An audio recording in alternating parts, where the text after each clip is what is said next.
कहानी शुरू होती है कश्मीर की बर्फीली वादियों से, जहां रॉनी एक खतरनाक मिशन पर है। वह आतंकवादियों से एक गांव को बचाता है।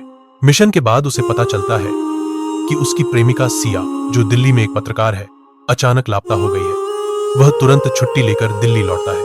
रॉनी को पता चलता है कि सिया एक बड़े घोटाले की जांच कर रही थी, जिसमें कुछ फौजी अधिकारी शामिल हैं। उसने जनरल रावत और उसके साथियों के खिलाफ सबूत इकट्ठे किए। रॉनी को शक होता है कि सिया का अपहरण उन्हीं लोगों ने किया है।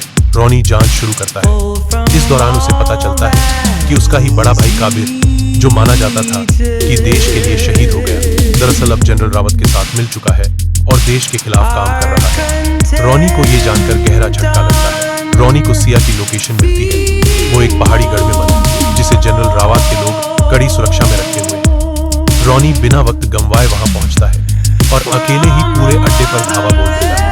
Action scene. रॉनी जंगलों से होते हुए दुश्मनों के ठिकाने तक पहुंचता है। घने अंधेरे में वह गार्ड्स को चुपचाप खत्म करता है। फिर एक धमाकेदार फाइट होती है, जहां रॉनी मशीन गन, तलवार और अपनी मार्शल आर्ट स्किल्स से दुश्मनों को बचाता है। रॉनी सिया को बचा लेता है, लेकिन तभी काबिर सामने आता है। भाई भाई के बीच एक भावुक लेकिन भीषण टकराव होता है। काबिर अपने आदर्शों से भटक चुका है और रॉनी उसे रोकना चाहता है। Dialogue scene. काबिर, तू देश के लिए लड़ता है और मैं उस सिस्टम को तोड़ रहा हूँ जिसने मुझे बर्बाद किया। रॉनी, हम देश के सिपाही हैं, दुश्मन नहीं। सिस्टम को सुधारना है। दोनों के बीच एक लंबी और इमोशनल लड़ाई होती है।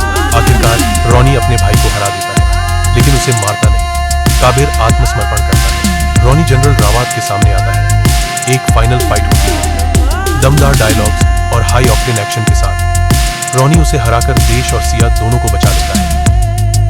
रॉनी और सिया संसद भवन के सामने खड़े हैं। सिया ने रिपोर्ट जारी कर दी है। जनरल रावत और उसके साथियों को गिरफ्तार कर लिया गया है। काबिर को सजा मिलती है, लेकिन रॉनी हर हफ्ते जेल में उससे मिलने जाता है।